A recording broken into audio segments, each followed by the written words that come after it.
Indus hospital کے نام سے آپ سب واقف ہیں. یہ ایک ایسا ادارہ ہے کہ جو کہ پاکستان بھر میں ان مریضوں کے لیے صحت کی سہولیات فراہم کرتا ہے, علاج معالجے کی سہولیات فراہم کرتا ہے کہ جو مریض ان علاج معالجے کا خرچ نہیں اٹھا سکتے. اور یہ جو معاملہ ہے خرچ نہ اٹھانے والا, اس معاملے کو اتنے احسن طریقے سے انڈس ہاسپٹل والے سر انجام دیتے ہیں کہ ان کے ہاسپٹل میں کوئی کیش کاؤنٹر ہی نہیں بنا ہوا ہے. وہاں پر بغیر کسی فیس کے بہت سارے امراض کا علاج کیا جاتا ہے. ڈاکٹر غینا صاحبہ ہمارے ساتھ موجود ہیں, ڈاکٹر غینا شمسی, ان سے ہم بات کرتے ہیں اور انڈس ہاسپٹل کو ریپرزینٹ کر رہی ہیں وہ ہمارے آج کے پروگرام میں. السلام علیکم ڈاکٹر صاحبہ.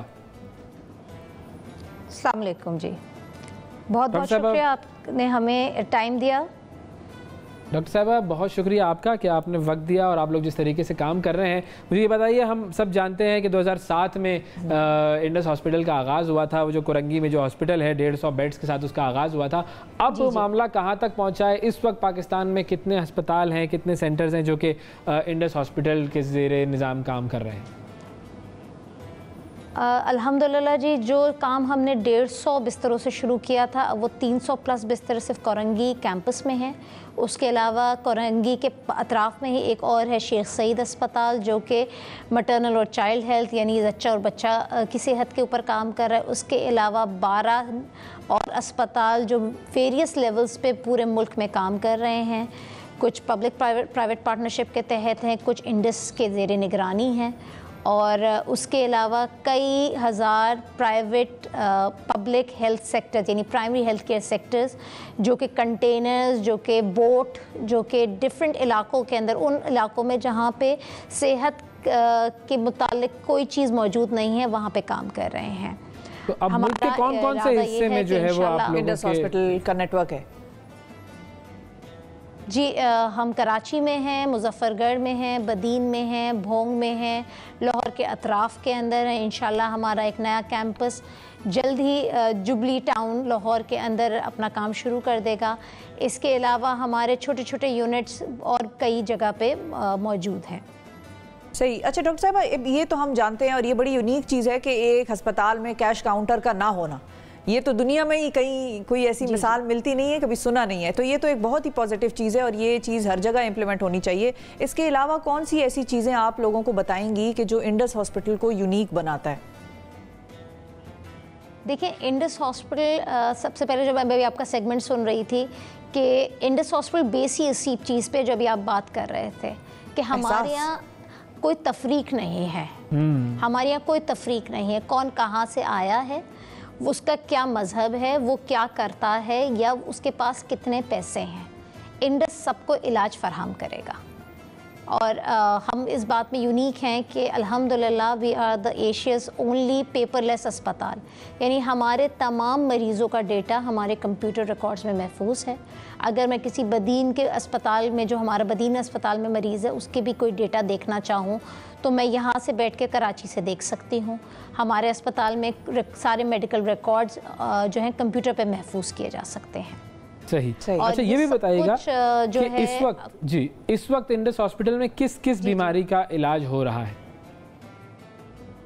دیکھیں, اس وقت ہم تمام تر بیماریوں کا کراچی کیمپس میں علاج کر رہے ہیں. صرف اس وقت ہمارے پاس نیورو سائنسز نہیں ہیں جو کہ انشاءاللہ اگلے 1-2 سال میں اسٹیبلش ہو جائیں گی. اس کے علاوہ ہمارے پاس ایک انتہائی کمپریہنسو اور بڑا نیٹ ورک ہے چلڈرن کینسر ہاسپٹل کا. ہمارے ساتھ ڈاکٹر غینا صاحبہ موجود ہیں, ڈاکٹر غینا شمسی, ان سے بات کر رہے ہیں انڈس ہاسپٹل کے حوالے سے. غینا صاحبہ, آپ بتا رہی تھی کہ کس کس بیماری کا علاج اس وقت انڈس ہاسپٹل میں ہو رہا ہے. یہ بھی بتائیے گا کہ کتنے مریض ایسے ہیں جو روزانہ کی بنیاد پر انڈس ہاسپٹل سے فیضیاب ہوتے ہیں؟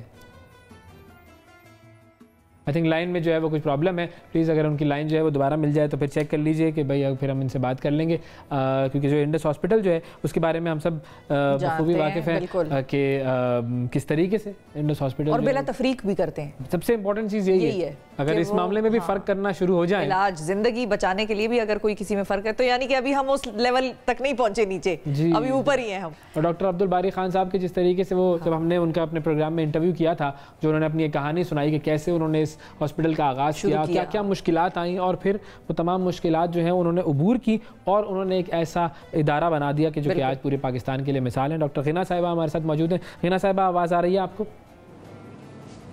جی اب آ رہی ہے. جی ڈاکٹر صاحبہ یہ بتائیے کہ روزانہ کی بنیاد پر کتنے ایسے مریض ہیں جو کہ انڈس ہاسپٹل سے علاج کی سہولیات حاصل کرتے ہیں؟ سر 4 لاکھ کے قریب 400,000 پیشنٹس پر منتھ ہم دیکھتے ہیں اور ان کا علاج کرتے ہیں.